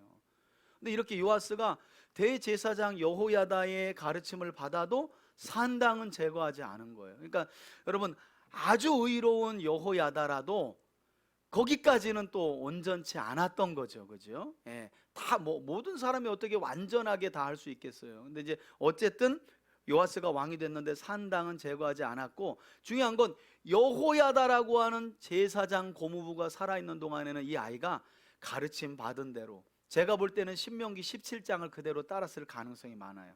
신명기 17, 여러분 이런 내용들은 성경 전체를 깨야 됩니다. 그냥 못 들어요. 신명기 17장에 보면 왕의 규례가 나와요. 뭐냐면 이스라엘의 왕은 제사장에게서 율법을 배워가면서 필사를 하고 항상 읽고 듣고 배우며 필사를 행하도록, 이게 왕의 규례입니다. 그러니까 제가 볼 때는 요아스가 아마 아침에 일어나서 새벽 기도 끝나면 그 다음부터 주구장창 아침 먹을 때까지 필사했을 거예요. 7살짜리 여기 요아스 왕 이리 오세요. 네 고모부 여기 앉으세요 하고, 오늘은 창세기 12장부터 쓰는 거예요. 아브라함 이야기부터 써봅시다. 그러면 성경을 필사했을 거예요. 분명히. 왜냐하면 이 사람이 대제사장이고 율법을 아는 사람이기 때문에. 그래서 여호야다의 가르침이 있는 동안에는 정직히 행했어요, 요아스가. 자, 어떤 일도 행하냐. 4절 보세요. 요아스가 제사장들에게 이르되 여호와의 성전에 거룩하게 하여 드리는 모든 은 곧 사람이 통용하는 은이나 각 사람의 몸값으로 드리는 은이나 자원하여 여호와의 성전에 드리는 모든 은을 제사장들이 각각 아는 자에게서 받아들여 성전의 어느 곳이든지 파손된 것을 보거든 성전도 그것으로 수리하라 하였으나 수리하고. 요아스 왕 제23년에 이르도록 제사장들이 성전에 파손한 데를 수리하지 아니하였는지라. 예, 처음에는 수리하지 않았다가 요아스 왕이 대제사장 여호야다와 제사장들을 불러 이르되 너희가 어찌하여 성전의 파손한 데를 수리하지 아니하였느냐. 이제부터는 너희가 아는 사람에게서 은을 받지 말고 그들이 성전의 파손한 데를 위하여 드리게 하라. 제사장들이 다시는 백성에게 은을 받지도 아니하고 성전 파손한 것을 수리하지도 아니하기로 동의하니라. 제사장 여호야다가 한 궤를 가져다가 그것의 뚜껑에 구멍을 뚫어 여호와의 전문 어기 오른쪽 곧 제단 옆에 두매 여호와의 성전에 가져오는 성전세를 모든 다시 은을 거두기 다 문을 지키는 시작하죠. 제사장들이 그 궤에 넣더라. 이에 그 궤 가운데 은이 많은 것을 보면 왕의 서기와 대제사장이 올라와서 여호와의 성전에 있는 대로 그 은을 계산하여 봉하고 그 달아본 은을 일하는 자 곧 여호와의 성전을 맡은 자의 손에 넘기면 그들은 또 여호와의 성전을 수리하는 목수와 건축하는 자들에게 주고 또 미장이와 석수에게 주고 또 여호와의 성전 파손한 데를 수리할 부자나 제목과 가난한 다른 자들이 물을 사게 하며 똑같이 냈죠. 그 성전을 수리할 모든 물건을 위하여 쓰게 하였으되 반세계. 여호와의 성전에 드린 그 은으로 그 성전의 은대접이나 불집게나 주발이나 나팔이나 아무 금그릇이나 은그릇도 만들지 아니하고 그 은을 일하는 자에게 주어 그것으로 여호와의 성전을 수리하게 하였으며 또 그 은을 받아 일꾼에게 주는 사람들과 회개하지 아니하였으니 이는 그들이 성실히 일을 하였음이라. 회개할 필요가 없었대요. 왜냐하면 너무너무 성실하게 했다는 거죠. 속건제의 은과 속죄제의 은은 여호와의 성전에 드리지 아니하고 제사장에게 돌렸더라. 그때에 아람 왕 하사엘이 올라와서 가드를 쳐서 점령하고 예루살렘을 향하여 올라오고자 하므로 유다의 왕 요아스가 그의 조상들 유다 왕 여호사박과 여호람과 아하시아가 구별하여 드린 모든 성물과 자기가 구별하여 드린 성물과 여호와의 성전 곡간과 왕궁에 있는 금을 다 가져다가 아람 왕 하사엘에게 보냈더니 하사엘이 예루살렘에서 떠나갔더라. 여러분, 이 대목이 안타까운 거예요. 잘했다가 아람 왕이 공격을 하니까 요아스가 스탠스를 어떻게 치냐면 뇌물을 바쳐가지고 그 두려움으로부터 벗어나려고 했다는 거죠. 그리고 19절. 요아스의 남은 사적과 그가 행한 모든 일은 유다 왕 역대 지략에 기록되지 아니하였느냐? 요아스의 신복들이 일어나 반역하여 실라로 내려가는 길가에 밀로 궁에서 그를 죽였고 그를 쳐서 죽인 신복은 시므아세 아들 요사갈과 소멜의 아들 여호사밧이었더라. 그는 다윗성에 그의 조상들과 함께 장사되고 그의 아들 아마샤가 그를 대신하여 왕이 되니라. 아멘. 아멘. 여러분 요아스의 이야기는 이제 역대기에도 또 별도로 기록되어 있는데요. 이제 한 가지 아주 흥미로운 것은 요아스를 숨겨두고 키워서 반역을 성공시키고 왕좌에 올렸던 여호야다가 역대기를 보면 몇 살을 사냐면 여러분 130살을 살아요. 제사장 130살을 살아요. 그리고 아주 성경에는 그런 일이 없는데 어떤 일까지 벌어지냐면 이 요아스는 130세의 여호야다가 딱 죽고 나서 신하들이 이렇게 어떻게 하냐면 충동질을 시킵니다. 그리고 우상을 섬기게 해요. 아세라 목상을 섬기게 해요. 요아스가 여호야다의 가르침을 말씀 교육을 잘 받을 때는 정직하게 하나님을 잘 섬겼는데 여호야다가 딱 멘토가 죽고 나니까 신하들의 충동질을 통해서 아세라 목상을 섬겼다는 거예요. 그래서 요 결말이 어떻게 죽어요? 신하들의 칼에 맞아 죽은 거예요. 그리고 더 불행한 건 요아스는 다윗의 후손이기 때문에 당연히 다윗의 묘실에 들어가야 되는데 다윗의 묘실에 못 들어가요. 요아스가. 다윗의 묘실에 누가 들어갈까요? 충격적이게 레위 지파 사람인 여호야다 제사장이 다윗의 묘실에 들어갔다는 거예요. 여러분 성경에는 그런 내용이 없어요. 충격이에요. 제가 보니까 어떻게 했냐면 하나님이 죽은 다음에 의인과 악인의 무덤을 바꿔버렸어. 어떻게 레위 지파 제사장이 다윗 왕실의 묘실에 들어가요? 그런 일은 여러분 있을 수가 없는 거예요. 근데 하나님이 의로운 여호야다 제사장의 시체를 다윗 왕의 묘실에다 놓고 끝에 가서 반역한 요아스는 묘실에서 빼버렸다니까요. 여러분 하나님이 이렇게 죽음 뒤에까지도 신원해 주시는 하나님이에요. 여러분 이 하나님 믿고 신실하게 좀 살만하지 않아요? 살아 있을 때뿐만 아니라 죽어서까지도 그 의로움에 응당 상을 주시는 하나님이시라니까요. 하나님 말씀대로 살만해요. 정말 살아볼 만해요. 아니 그게 복이죠 뭐. 그죠? 13장 볼게요. 13장. 유다의 왕 아시아의 아들 요아스의 제23년에 예후의 아들 여호아스가 사마리아에서 이스라엘 왕이 되어 17. 예후에게 하나님이 반역을 잘한 예후에게 4대를 약속하셨잖아요. 그래서 그 다음이 여호아하스입니다. 7년간 다스리며 여호와 보시기에 악을 행하여 이스라엘에게 범죄하게 한 느바세 아들 여로보암의 죄를 따라가고 거기서 떠나지 아니하였으므로. 여러분 왜 이런 일이 벌어졌다 그래요? 아까 반역은 잘 성공했는데 예후가 뭐라고요? 여호와 율법을 지키지 아니함으로 느바세 아들 여로보암의 길을 또 쫓아가게 되었다. 그러니 그의 아들 여호아스도 또 여로보암의 길을 쫓아가게 된 거예요. 3절. 여호와께서 이스라엘에게 노아사 늘 아람왕 하사엘의 손과 그의 아들 베나단의 손에 넘기셨더니 아람왕이 이스라엘을 학대함으로 여호아스가 여호와께 간구하며 여호와께서 들으셨으니 이는 그들이 학대받음을 보셨습니다. 그래도 하나님이 불쌍히 여기셨다는 거죠. 여호와께서 이에 구원자를 이스라엘에게 주심에 이스라엘 자손이 아람 사람의 손에서 벗어나 전과 같이 자기 장막에 거하였으나 그들이 이스라엘에게 범죄하게 한 여로보암 집의 죄에서 떠나지 아니하고 그 안에서 따라 행하며 또 사마리아의 아세라 목상을 그냥 두었더라. 아람왕이 여호아스의 백성을 멸절하여 다장마당에 티끌같이 되게 하고 마병 50명과 병거 10대와 보병 10,000명 외에는 여호아스에게 남겨두지 아니하였더라. 여호아스의 남은 사적과 행한 모든 일과 그의 업적은 이스라엘 왕 역대 지략에 기록되지 아니하였느냐. 여호아스가 그의 조상들과 함께 잠에 사마리아에 장사되고 그 아들 요아스가 대신하여 왕이 되니라. 유다의 왕 요아스의 제37년에 여호아스의 아들 요아스가 사마리아에서 이스라엘 왕이 되어 16년간 다스리며 여호와께서 보시기에 악을 행하여 이스라엘에게 범죄하게 한 느바세 아들 여로보암의 모든 죄에서 떠나지 아니하고 그 가운데 행하였더라. 요아스의 남은 사적과 행한 모든 일과 유다 왕 아마샤와 싸운 그의 업적은 이스라엘 왕 역대 지략에 기록되지 아니하였느냐. 요아스가 그의 조상들과 함께 잠에 이스라엘 왕들과 함께 사마리아에 장사되고 여로보암이 그 자리에 앉으니라. 엘리사가 죽을 병이 들매 이제 엘리사의 죽음 이야기를 기록하죠. 이스라엘의 왕 요아스가 그에게로 내려와 자기의 얼굴에 눈물을 흘리며 이르되 예후의 손자입니다. 요아스는. 내 아버지여 이스라엘의 병거와 마병이여 하매 엘리사가 그에게 이르되 활과 화살들을 가져오소서 하는지라. 활과 화살들을 그에게 가져오매 또 이스라엘 왕에게 이르되 왕의 손으로 활을 잡으소서 하매 그가 손으로 잡으니 엘리사가 자기 손을 왕의 손 위에 얹고 이르되 동쪽 창을 여소서 하여 일종의 퍼포먼스를 엘리사가 시키는 이르되 거죠. 쏘소서 하는지라. 곧 쏘매 엘리사가 이르되 이는 여호와를 위한 구원의 화살 곧 아람에 대한 구원의 화살이니 왕이 아람 사람을 멸절하도록 아벡에서 치리이다 하니라. 또 이르되 화살들을 집으소서. 곧 집음에 엘리사가 또 이스라엘 왕에게 이르되 땅을 치소서 하는지라. 이에 3번 치고 그친지라. 하나님의 사람이 노하여 이르되 왕이 6번을 칠 것이니이다. 그리하였다면 왕이 아람을 진멸하기까지 쳤으리이다. 그런즉 이제는 왕이 아람을 3번만 치리이다 하니라. 엘리사가 죽으니 그를 장사하였고 해가 바뀌매 모압 도적대들이 그 땅에 온지라. 마침 사람을 장사하는 자들이 그 도적대를 보고 그의 시체를 엘리사의 묘실에 들이던지매 시체가 엘리사의 뼈에 닿자 곧 회생하여 일어서더라. 예, 죽어서까지도 이렇게 하나님의 구원 역사를 엘리사가 보이죠. 여호아스 왕의 시대에 아람 왕 하사엘이 항상 이스라엘을 학대하였으나 여호와께서 아브라함과 이삭과 야곱과 더불어 세우신 언약 때문에 여러분 이거 보세요. 언약 때문에, 그죠? 이스라엘에게 은혜를 베풀며 그들을 불쌍히 여기시며 돌보사 멸하기를 즐겨하지 아니하시고 이때까지 자기 앞에서 쫓아내지 아니하셨더라. 아람 왕 하사엘이 죽고 그의 아들 베나닷이 대신하여 왕이 되매 여호아스의 아들 요아스가 하사엘의 아들 베나단의 손에서 성읍을 다시 빼앗으니 이 성읍들은 자기 붙인 여호아스가 전쟁 중에 빼앗겼던 것이라. 요아스가 베나닷을 3번 쳐서 무찌르고 이스라엘 성읍들을 회복하였더라. 아멘. 그러니까 예후가 반역을 통해 왕이 되고 그 예후의 왕위가 여호아스에게서 요하스에게로 이어지는데 한결같이 그들은 느밧의 아들 여로보암의 죄악의 길을 걸어갔다는 거예요. 그래서 하나님이 화가 나셔가지고 북이스라엘의 북쪽에 있는 아람 군대를 보내가지고 계속 북이스라엘을 공격받게 했어요. 그랬더니 이 악한 예후의 손자인 요하스가 아이고 하나님 좀 살려주세요. 너무 힘들어요. 근데 하나님이 도와주셨다는 거예요. 구원하게 해주셨다는 거예요. 심지어는 엘리야가 죽을 때에 화살 이 대를 가지고 땅을 좀 치라. 이게 일종의 이제 요하스의 믿음을 하나님이 시험하시는 거였거든요. 그래서 여러 번 치는 만큼 북이스라엘이 아람을 쳐서 나라를 회복할 거라고 하는 사인인데 요하스가 하나님을 믿지 않으니까 한 3번 치고 말아요. 그러니까 엘리사가 네가 하나님에 대한 믿음이 없구나. 6번 치면 네가 아람을 6번 쳐서 나라를 회복시킬 수 있을 텐데 라고 하는 안타까움을 가지고 결국 엘리사는 죽게 된 거죠. 그죠? 자, 이제 14장입니다. 14장 마지막, 오늘은 여기까지만 읽겠습니다. 14장.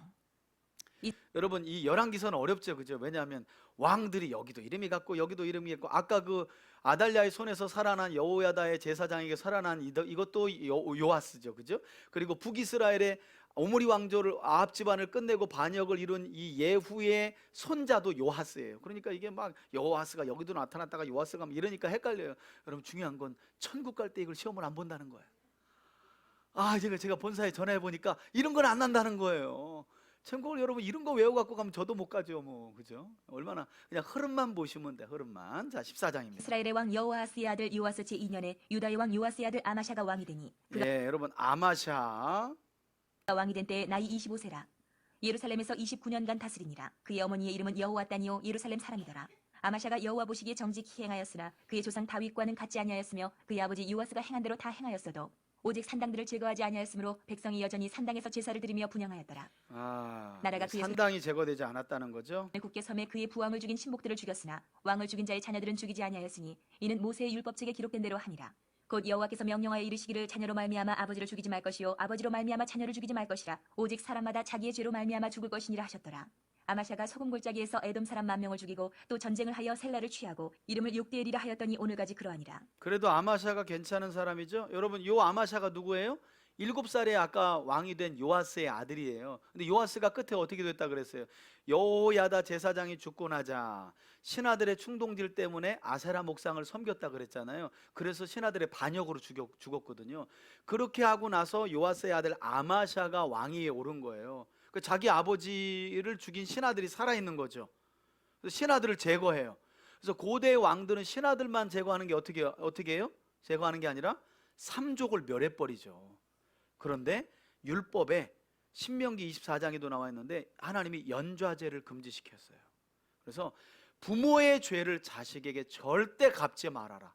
그래가지고 왕위에 오른 아마샤가 자기 아버지 요아스를 죽인 신하들만 죽였지 그들의 자식이나 저기는 말씀에 따라 안 죽였다는 거예요. 그걸 기록하고 있는 거죠. 자 8절. 아마샤가 예후의 손자 여호아스의 아들 이스라엘의 왕 요아스에게 사자를 보내 이르되 오라 우리가 서로 네, 북쪽 예후의 손자 요아스에게 오라 우리가 대면하자 한지라. 이스라엘의 왕 요아스가 유다의 왕 아마샤에게 사람을 보내 이르되 레바논 가시나무가 레바논 백향목에게 전가를 보내어 이르기를 내 딸을 내 아들에게 주어 아내로 삼게 하라 하였더니 레바논 들짐승이 지나가다가 그 가시나무를 짓밟았느니라.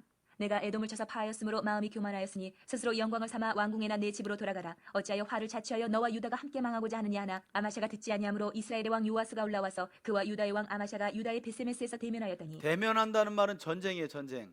예, 아마샤가요 북이스라엘 왕이었던 예후의 손자 요아스에게 야 한판 붙자 이거예요. 그랬더니 네가 뭐 에돔과의 전쟁에서 이겼다고 우리 북이스라엘까지 지금 싸우자는 거냐? 간이 배 밖에 나온 거냐? 하고 군대를 실제로 데리고 온 거예요. 그래서 지금 남북이 대치되는 상황이에요. 유다가 이스라엘 앞에서 패하여 각기 장막으로 아마샤가 진 거예요, 유다 왕이. 도망한지라.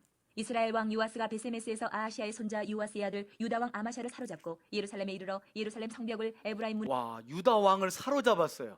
예후의 손자 요아스가 유다 왕 아마샤를 사로잡았어요. 에서부터 성 모퉁이 문까지 400규빗을 헐고 또 여호와의 성전과 왕궁 400규빗이면 한 0.2km, 200m의 성벽을 다 헐어버렸다는 거예요. 국관에 있는 금은과 모든 기명을 탈취하고 또 사람을 볼모로 잡고서 사마리아로 돌아갔더라. 요아스의 남은 사적과 그의 업적과 또 유다의 왕 아마샤와 싸운 일은 이스라엘 왕 역대 지략에 기록되지 아니하였느냐? 요아스가 그의 조상들과 함께 잠에 이스라엘 왕들과 사마리아에 함께 장사되고 그의 아들 여로보암이 대신하여 왕이 되니라. 이스라엘의 왕 여호아스의 아들 요아스가 죽은 후에도 유다의 왕 요아스의 아들 아마샤가 15년간을 생존하였더라. 아마샤의 남은 행적은 유다 왕 역대 지략에 기록되지 아니하였느냐? 예루살렘에서 무리가 그를 반역한 고로 그가 라기스로 도망하였더니 반역한 무리가 사람을 라기스로 따라보내 그를 거기서 죽이게 하고 그 시체를 말에 실어다가 예루살렘에서 그의 조상들과 함께 다윗성에 장사하니라. 유다 온 백성이 아사랴를 그의 아버지 아마샤를 대신하여 왕으로 삼으니 그때 그의 나이가 16세라. 아마샤가 그의 조상들과 함께 잔 후에 아사랴가 엘랏을 건축하여 유다에 복귀시켰더라. 여러분 아마샤의 아들이 아사랴라고 했죠, 그죠? 이 아사랴가 누구냐면 21절에 나오는 아사랴. 이 아사랴가 22절에도 아사랴가 누구냐면 아마샤의 아들 아사랴가 바로 우시야 왕이에요. 우시야. 여러분 이사야서 6장에 보면 이 우시야가 죽던 해에 누가 소명을 받는 거예요? 이사야가. 그죠? 우시야가 죽던 해에 이사야가 야 누가 나를 위하여 갈고 내가 누구를 보낼고 하나님이 말씀하잖아요. 그 아사랴가 우시야 왕이에요. 1인입니다. 이름이 달라요. 그죠? 이름이 다르지만 한 사람입니다. 자, 그리고 이때 유다의 왕 요아스의 아들 아마샤 제15년에 이스라엘의 왕 요아스의 아들 여로보암이 이 여로보암이 누구냐면 예후의 증손자예요. 예후의 증손자. 사마리아에서 왕이 되어 41년간 다스렸으며 여호와 보시기에 악을 행하여 이스라엘에게 범죄하게 한 느밧의 아들 안타깝죠? 여로보암의 모든 죄에서 그도 여로보암의 죄악의 길을 떠나지 떠나지 않았어요. 아니하였더라. 이스라엘의 하나님 여호와께서 그의 종 가드헤벨 아미떼의 아들 선지자 요나를 통하여 하신 이때 예후의 증손자 여로보암 2세 때 누가 보내진 거라고요? 요나. 여기 나와 있잖아요. 선지자 아미떼의 아들 선지자 요나를 통하여. 그러면 요나가 우리 성경에는 저 구약 뒤에 저 뒤에 가서 요나서가 나오는데 요나가 이때 활동했던 거구나라는 걸 알 수 있죠. 그럼 요나서는 언제 봐야 돼요? 그렇죠. 14장까지 보고 우리가 요나를 사실을 봐야 되는 거예요. 그래야 요나서를 이해할 수 있는 거죠. 이때 어떤 일이 있는지 한번 보세요, 여러분. 말씀과 같이 여로보암이 이스라엘 영토를 회복하되 하맛 어기에서부터 아라바 바다까지 하였으니 이는 여호와께서 이스라엘의 고난이 심하여 매인자도 없고 노인자도 없고 이스라엘을 도울 자도 없음을 보셨고 여호와께서 또 이스라엘의 이름을 천하에서 없이 하겠다고도 아니하셨으므로 요아스의 아들 여로보암의 손으로 구원하심이었더라.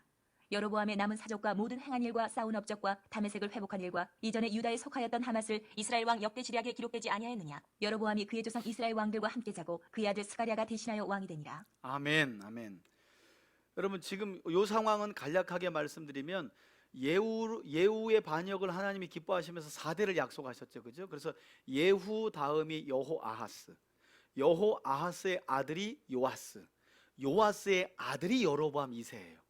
요 여로보암 2세 때 하나님이 또 얼마나 큰 자비를 베풀어 주냐면 이 여로보암 2세가 자기 아버지, 할아버지, 증조 할아버지의 그 악행을 그대로 본받아서 여로보암의 제약의 길을 걸어가는 거예요. 그럼에도 불구하고 하나님이 북이스라엘이 그 당시에 그때의 아미떼 아들 요나를 보내가지고 이 여로보암 2세에게 야 영토를 확장시켜 줄 테니까 빼앗긴 땅을 아람으로부터 좀 다시 회복시켜 줄 테니까 너희들 좀 하나님께로 돌아와 볼래? 그렇게 아미떼 아들 요나를 통해서 하나님이 북이스라엘 백성들에게 또 이 여로보암 2세에게 제안을 하신 거예요. 실제로 땅을 회복해요. 빼앗겼던 땅을 회복해요. 왕이 악했음에도 불구하고 하나님이 그 백성을 돌볼 사람들이 없어서 너무 불쌍히 여겼다는 거라서 땅까지 회복시켜요. 그러니까 여러분, 그런 이야기를 학자들이 해요. 우리가 요나 하면 니느웨로 가서 물고기 요것만 이야기하는데, 요나는 북이스라엘 백성들에게 당시 요나는요, 좀 이렇게 잘 대우받았던 선지자로 이렇게 인식될 수밖에 없어요. 왜냐하면 북이스라엘 백성들에게 요나가 한 예언은 뭐예요? 땅에 대한 회복이었어요. 야, 여호와께서 너희들 아람에게 빼앗긴 땅을 좀 회복시켜 준대.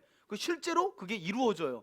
그러니까 요나에 대한 북이스라엘 백성들의 감정은 그렇게 나쁠 수가 없죠. 예. 그런데 문제는 그럼에도 불구하고 어떻게 하나님께로 안 돌아왔다는 거예요. 이 예후의 증손자인 이 여로보암 2세가 안 돌아왔다는 거예요.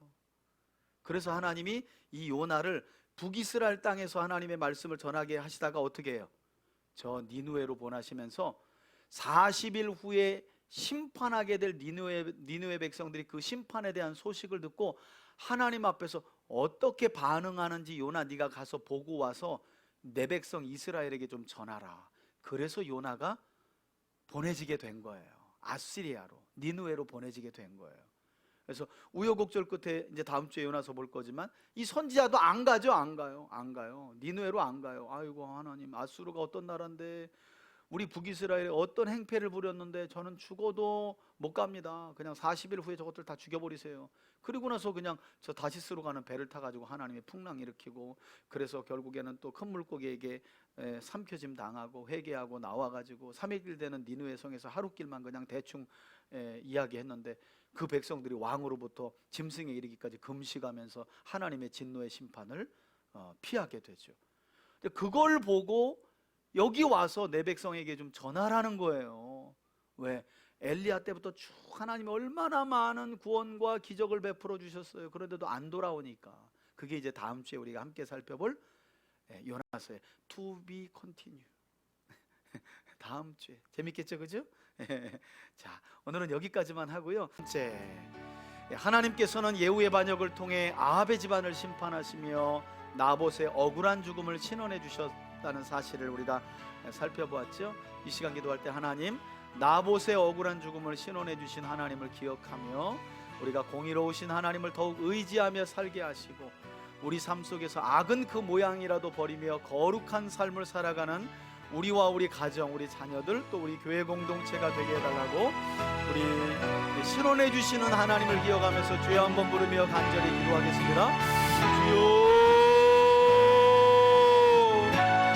할렐루야. 살아계신 아버지 하나님, 엘리야와 엘리사를 통해 극악무도한 오므리 왕조와 아합의 집에 대한 심판의 말씀을 그대로 이루신 하나님, 이스라엘 평원에서 조상에게 준 기업을 매매하지 않겠다고, 하나님과 하나님의 말씀을 따라 신실하게 살겠다고 결국 그로 인해 죽음을 맞이한 이스라엘의 포도원 농부 나봇의 죽음을 신원하여 주신 하나님, 하나님은 공의로우신 하나님이십니다. 하나님은 의인의 죽음을 기억하시며 반드시 악인에게 그 악을 갚으시고 심판하여 주시는 하나님이심을 믿습니다.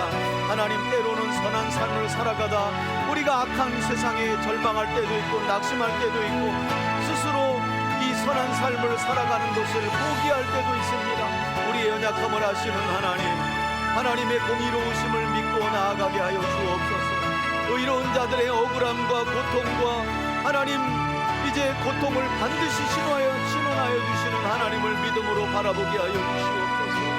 하나님, 이름 모를 농부인 나봇의 그 억울한 죽음을 신원하여 주신 하나님, 악을 악으로 갚으신 하나님, 하나님 그 공의로우신 하나님, 신원하여 주시는 의로우신 하나님을 기억하며 선한 삶을 포기하지 않는 우리와 우리 가정과 자녀들과 우리 교회 공동체가 되게 하여 주시옵소서. 하나님, 어떤 어려움이 있더라도 주의 말씀을 따라가는 거룩하고 선한 삶을 포기하지 않는 우리 자신이 되게 하시고, 우리 가정이 되게 하여 주시고, 우리 자녀들이 되게 하시고, 이 땅의 모든 교회들과 특별히 우리 3대 교회 공동체가 되게 하여 주시옵소서.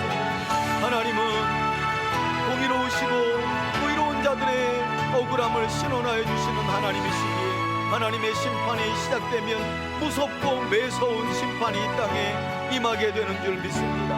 하나님, 공의로우신 하나님을 의지합니다. 신원하여 주시는 하나님을 의지합니다. 우리의 믿음을 견고하게 하시고 우리의 믿음이 흔들리지 않도록 주님 인도하여 주시옵소서. 우리 자녀들이 이런 하나님을 굳건히 붙들며 살아가길 원합니다. 세상에서 선한 주의 말씀을 따라 살아간다는 것이 얼마나 고되고 힘듭니까? 얼마나 억울한 일이 많고 얼마나 많은 손해를 보며 살아갑니까? 그러나 공의로우신 하나님이 그 모든 일을 눈여겨보시기에 모든 것을 다 살피시기에 감찰하시기에 우리는 의로우시고 공의로우신 하나님을 바라보며 선한 삶을 포기하지 않고 낙심하지 않고 선을 행하되 낙심하지 않고 끝까지 이 길을 걸어가야 할 줄 믿습니다. 사랑하는 교우들에게 믿음을 더하여 주시고 낙심하지 아니하고 의로운 자들의 억울함을 실현하여 주시는 하나님, 감찰하사 반드시 갚아주시는 하나님을 믿음으로 바라보며 우리 성도들의 가정과 자녀들이 살아갈 수 있도록 역사하여 주시옵소서. 우리 자녀들의 억울함도 신원하여 주옵소서. 우리 가족들의 억울함도 주님 신원하여 주시옵소서. 믿음을 통해 당하는 억울함 주님 갚아주시고 신원하여 주실 줄 믿습니다. 공의로우신 하나님의 심판을 기대합니다. 여호와 하나님 아버지, 주의 백성인 우리를 향하여 자비롭고 긍휼을 베풀어 주시기를 원합니다. 주님 함께하여 주옵소서. 주님 우리에게 자비와 긍휼을 베풀어 주시옵소서. 자비와 긍휼을 베풀어 주시옵소서. 자비와 긍휼을 베풀어 주시옵소서. 아멘 아멘 아멘 아멘. 두 번째 기도 제목입니다. 하나님, 두 번째, 하나님께서는 다윗에게 주신 약속을 기억하시며 신실한 여호야다 제사장과 여호세바를 통해 아달랴 여왕의 손에서 신생아인 요아스를 건져내어 6년간 성막 안에서 잘 키워내 마침내 하나님의 약속을 이루어가게 하셨습니다. 우리 시간 기도할 때 하나님 말씀하신 바를 신실하게 이루시고 지키시는 언약의 하나님, 그 언약의 하나님을 기억하며 하나님의 약속만 굳게 붙들고 살아가는 우리와 우리 가정, 우리 교회 공동체가 되게 해달라고 우리 주여 한번 부르며 기도합니다. 주여, 아버지 하나님, 아달랴를 통해 다윗 왕조에게 약속하신 언약의 등불이 꺼져갈 위기가 있을 때 하나님은 신실한 대제사장 여호야다와 그의 아내 여호세바를 통해 아하시아의 아들 요아스를 성막 성전 안에서 6년 동안 몰래 키워오시며 마침내 다윗의 언약을 이어갈 왕으로 요아스를 왕좌에 올리셨습니다. 하나님은 약속하신 바를 신실하게 지키시는 언약의 하나님이십니다. 언약의 하나님은 언약을 붙들고 살아가는 자들의 삶을 이와 같이 지키시고 보호하시고 때를 따라 돕는 은혜로 함께 하시며 구원의 충만한 은혜의 손길로 함께 하시는 줄 믿습니다. 하나님, 요아스가 다윗 왕조에 오를 수 있었던 것은 언약의 신실하신 하나님의 은혜였습니다.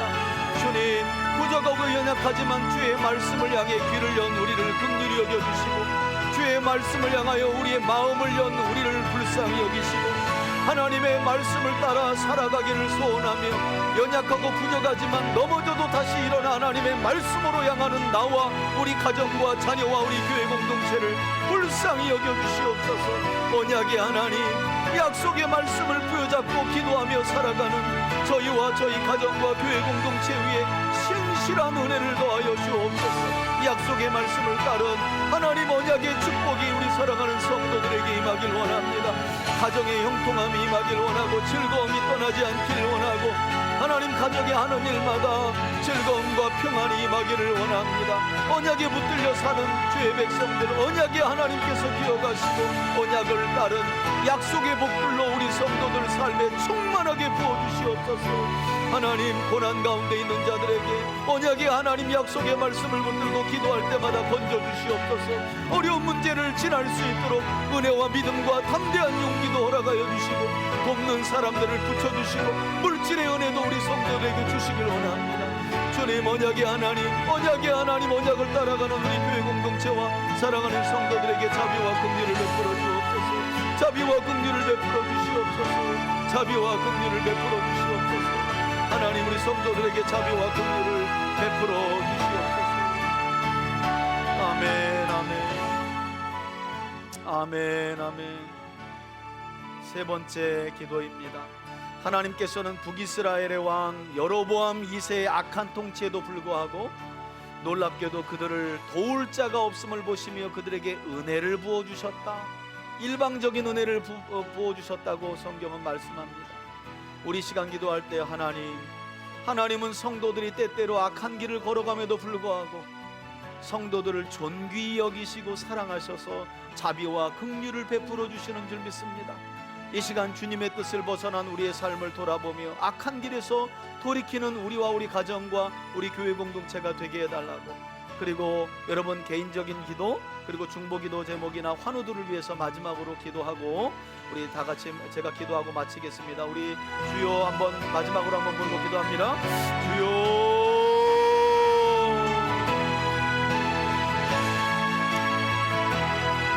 할렐루야. 살아계신 아버지 하나님은 예후를 이어 4대를 약속하신 예후를 이어 예후의 후손들이 왕자를 이어갔지만 끊임없이 느밧의 아들 여로보암의 죄악된 길을 걸어감에도 불구하고 그들에게 자비와 긍휼을 베풀어 주시는 하나님이셨습니다.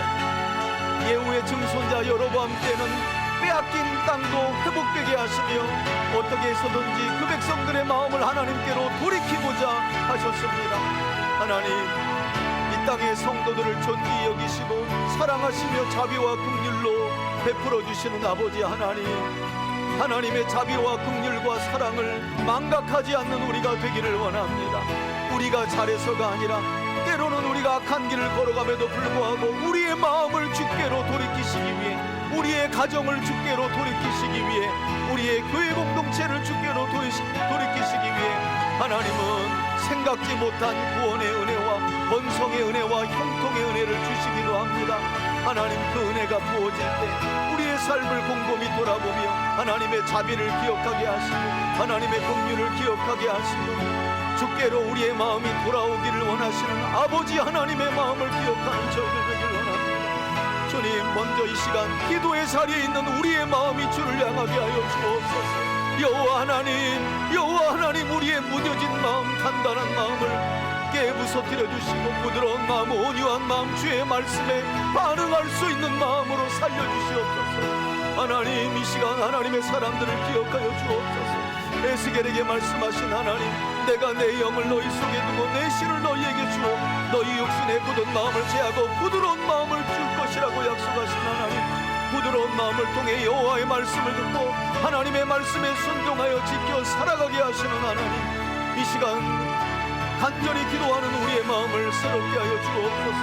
우리부터 새롭게 되어지길 원합니다. 주님, 악은 그 모양이라도 버리게 하여 주시고 우리의 입술과 생각과 마음과 손과 발이 여호와 하나님의 뜻을 향할 수 있도록 인도하여 주옵소서. 사랑하는 성도들의 가정을 긍휼히 여겨 주옵소서. 자비를 베풀어 주시옵소서. 하나님의 은혜를 망각하지 않게 하여 주시옵소서. 하나님이 복 그 자체임을, 하나님이 우리 인생의 복 그 자체임을 기억하게 하여 주옵소서. 오늘도 사랑하는 교우들에게 생명의 길을 열어 보여주시옵소서. 하나님, 환우들 기억하여 주시고 치료의 은혜를 덮어주시옵소서. 간절히 기도하는 이들의 건강이 회복되게 하시고 삶의 문제들로부터 하나님의 도우심을 받게 하여 주옵소서. 지혜와 믿음과 용기와 담대함을 부어주시길 원합니다. 하나님, 함께하여 주옵소서. 하나님 도와주옵소서. 하나님 도와주옵소서. 예후의 반역이 실패로 돌아간 것은 그가 여호와의 율법으로 하나님께로 온전히 돌이키지 못함인 줄 압니다. 하나님, 우리의 마음을 돌이켜 주시옵소서. 우리의 마음을 돌이켜 주시옵소서.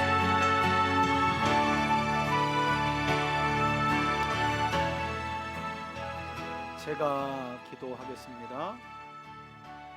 하나님 아버지, 끊임없이 북이스라엘 왕조는 새로운 시대를 맞이하였지만 느밧의 아들 여로보암의 죄악된 길에서 벗어나지 못하였다 성경은 말씀합니다. 이는 그들이 여호와의 율법으로 돌이키지 않았기 때문입니다. 하나님, 다시 한번 하나님 앞에 선 우리의 삶이 하나님의 말씀 곧 하나님께로 돌아갈 수 있도록 은혜 내려 주옵소서. 우리의 가정이 하나님과 하나님의 말씀으로 돌아서게 하여 주옵소서. 우리가 한 몸으로 섬기고 있는 우리 교회가 하나님과 하나님의 말씀으로 돌아서게 하시고, 이 송탄과 평택 지역을 넘어 우리 대한민국 이 땅에 있는 모든 교회들이 하나님과 하나님의 말씀으로 돌이킬 수 있도록 인도하여 주시옵소서. 하나님과 하나님의 말씀으로 돌아선 자들의 기도를 주님은 귀 기울여 들으시는 줄 믿습니다. 때때로 넘어지고 실패할지라도 하나님은 성도들을 이 땅에서 가장 존귀히 여기시며 사랑하시는 분이신 줄 믿습니다. 그래서 하나님은 한결같은 은혜를 우리에게 부어주십니다. 그 은혜를 기대하며 살아가는 우리 교우들 다 되게 하여 주시옵소서. 구원의 하나님께로 우리와 우리의 삶이 온전히 돌이켜질 수 있도록 인도하여 주옵소서. 그 사명을 감당하는 우리 3대 교회가 되기를 원합니다.